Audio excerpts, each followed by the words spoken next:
Sa kalaaliman ng mga nakatagong gubat, may naninirahang tahimik na tagapangalaga.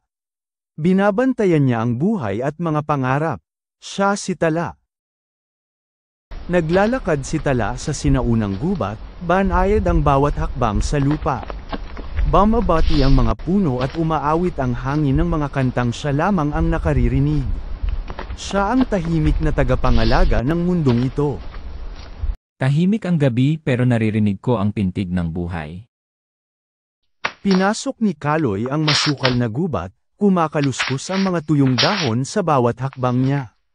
Mabilis ang tibok ng kanyang puso, kalahati sa takot at kalahati sa pananabik. May di nakikitang lakas na humihila sa kanya papaloob. Ang laki ng gubat na ito. Sana hindi ako mawala.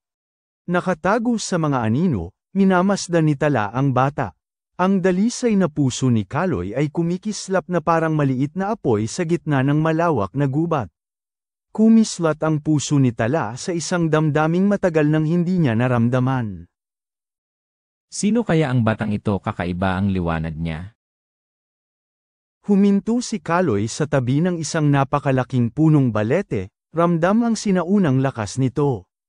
Tila may mga bulong na dala ang hangin, tinatanggap siya. Sa halip na takot, nakaramdam siya ng kakaibang kapanatagan. Parang tinatanggap ako ng mga puno dito. Pumula ang kalangitan habang nilulubog ng araw ang kagubatan sa gintong liwanag. Tiningnan ni Tala si Kaloy na may pagmamalaki at tahimik na basbas. Hindi na kailangan ng mga salita para pagtibayin ang kanilang samahan. Huwag kang matakot, maliit na kaibigan.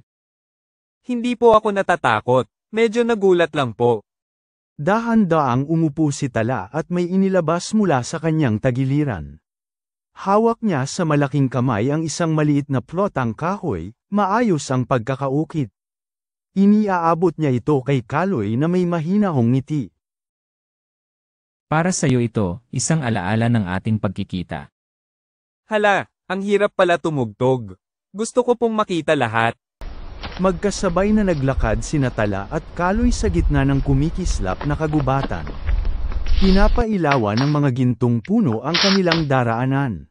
Parang panaginip ang bawat hakbang. Maraming hiwaga ang gubat na ito. Parang nasa kwento ng lola ko. Bawat kwento ay may bahid ng katotohanan. Narating nila ang isang tagong lawa, malinaw at kumikislap ang tubig. Napangangas si Kaloy sa ganda, nakikita ang sarili niyang refleksyon sa liwanag. Parang napapalibutan siya ng mahika. Napakaganda naman dito. Ang kagandahan ng kalikasan ay regalo rin.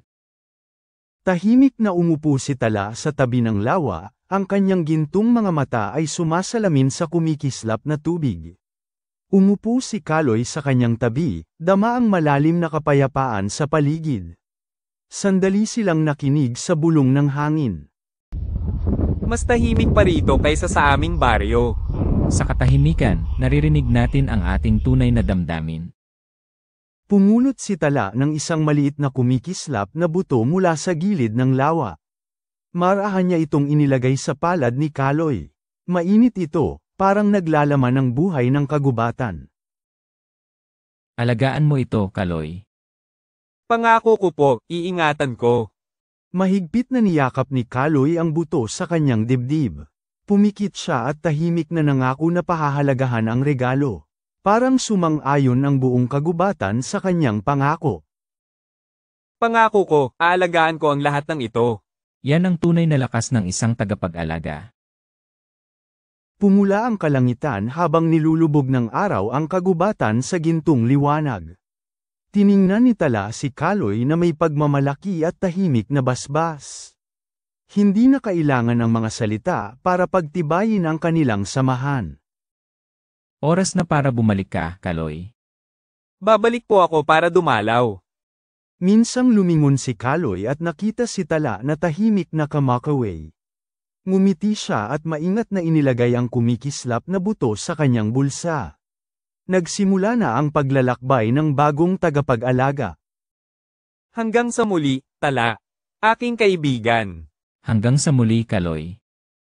Sa katahimikan ng gubat, natagpuan ni Tala at Kaloy ang isang bihirang bagay, pagkakaibigang bumuo ng tulay sa pagitan ng dalawang magkaibang mundo.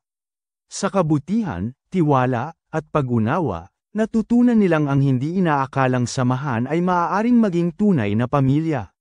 Nanatiling payapa ang gubat, paalala na kapag binuksan natin ang ating puso, may puwang para sa himala. Kung nagustuhan mo ang kwento, huwag kalimutang i-like, mag-subscribe, at i-click ang bell para hindi ka mahuli sa susunod naming kwento. May mas marami pang hiwaga, puso, at kwento na naghihintay para sa'yo. Hanggang sa muli nating kwentuhan.